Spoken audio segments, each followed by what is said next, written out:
In this video, we're going to be taking a look at Han Solo for the Black Series 6-inch line, based upon his appearance from The Empire Strikes Back in his Bespin outfit. Personally, I consider this to be the best Black Series Han Solo that Hasbro has ever made. I think the likeness to Harrison Ford is about 80% there, which is probably about as close as we're going to get or have gotten up to this point. I don't think Hasbro has ever quite mastered Harrison Ford's likeness for any of the Han Solo action figures, 3 3/4 inch and 6-inch included, but this one's probably about as close as we've ever gotten among all the scales, quite frankly.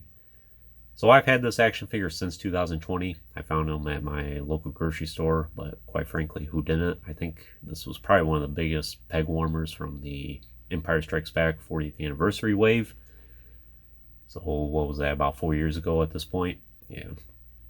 And this is a repack of the original release, and I think the original release was not too far away from this one. That may have been in 2019, and it was in the red and black packaging. And as far as I could tell, there's really no major differences between two action figures. Same exact thing. The only minor differences are some of the paint apps, maybe just a slight repaint between the two, but nothing significant. Well, let's take a closer look at this guy. I used to own A New Hope Han Solo from the 40th anniversary of A New Hope, but it was during the time where shortly after that I was trying to scale back on my Black Series action figures a little bit, and I ended up selling him. I look back on it and I kind of wish I didn't do that. Perhaps I'll reacquire that one at some point, and then fast forward to 2020, and then that's part of the reason why I went ahead and got this Empire Strikes Back one. It's like, well, you know, I really want to have a 6-inch scale Han Solo in my collection. But thankfully, I think I have the best of the best one now.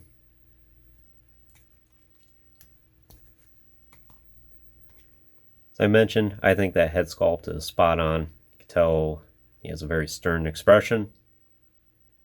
The photoreal face turned out fantastic. Hair looks good, and you can tell that the hair is a different sculpted piece from the rest of the head here, and then they are put together.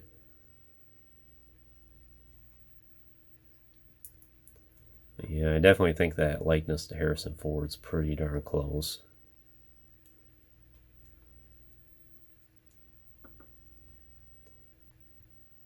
Compared to the TVC action figure, it's definitely not really a contest in terms of the likeness.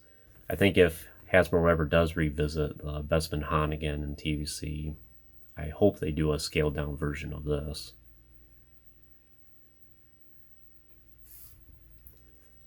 As for the rest of his outfit, it's pretty generic, I guess.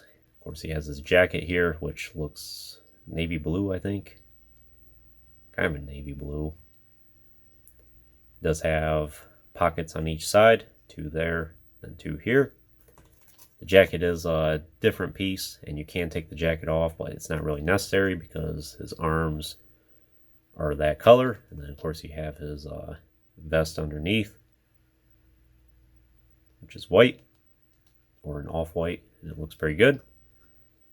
And then back here you have all the texturing detail of the creases and folds and what I would assume is supposed to be a leather jacket.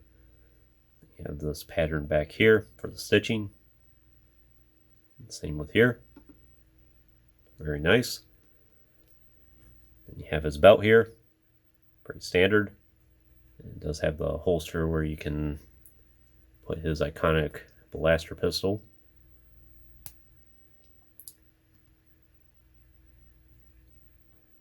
Then of course his pants, which are brown, and then it has the Imperial striping from his time of being an Imperial pilot.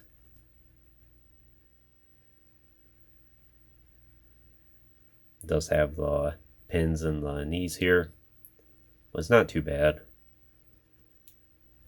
And the black boots. In terms of his articulation, it's very standard. It's the ball joint the neck, and the hinge shoulders. Or I think it's almost, well, no, No, those aren't butterfly joints. They almost feel like it though. But the hinge at the elbow, which does go past 90 degrees, which is nice. Then the hinge wrist. This one goes up and down. This one goes in and out. The joint at the torso. Of course, the hinge hips, swivel thigh, double hinge at the knee, then the rocker ankle. In terms of accessories, he only comes with the one accessory he really needs anyway. His iconic blaster pistol, which looks pretty good. I think this is the same one that comes with the other Han Solos. There's the Han Solo in trench coat and Return of the Jedi, and of course A New Hope.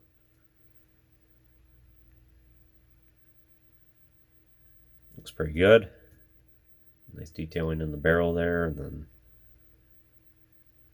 has the brown for the pistol grip there. And as I mentioned, it does fit inside of his holster. Well, it's kind of a tight fit though.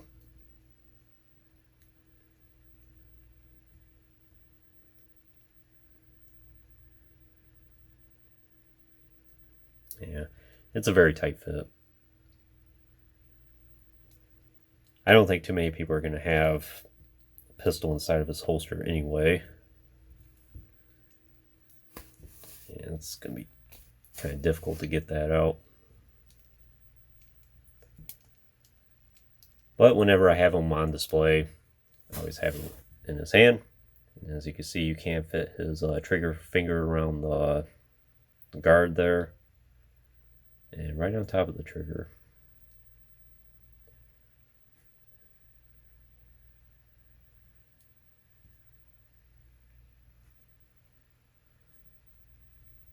That latch there.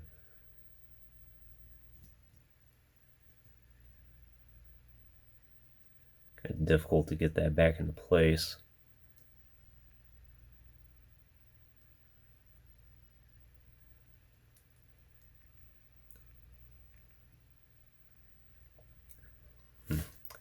Have to mess with that a little later.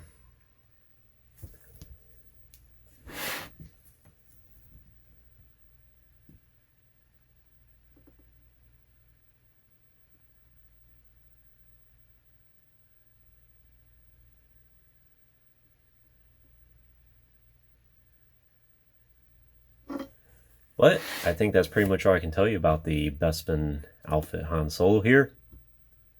We'll do a couple quick comparisons. Here he is with the Hoth outfit Leia, which I do have reviewed on the channel. You don't seem to hold their accessories too well. They look really good together. And then the action figure we're going to be taking a look at next is the Bespin outfit Luke Skywalker. And all three of these look really good together. Happy they're a part of my collection. So would I recommend this Han Solo for your collection? I would, if you are on the hunt for a Black Series or 6-inch scale Han Solo, and there's only one you're going to want for your collection, I would say this is probably the one you're going to want to get. The New Hope one is pretty good, but in terms of the likeness, this one is definitely the best one of them all. The Return of the Jedi one I think is okay. It's not perfect. This one I still think is a little bit better. And as I mentioned at the beginning of the video, he's kind of a peg warmer, and even to this day you can still probably find him if you go to a comic book store in plentiful supply. So it shouldn't be too hard to get a hold of one, and you can get it at retail value or even less. But anyways, that concludes this review. I hope you enjoyed it. Stay tuned for plenty more reviews in the future. There will always be more to come. If you haven't already, please like the video and subscribe to the channel. I appreciate all your support, and check out some links in the description if you haven't done so already. As always, thanks for watching.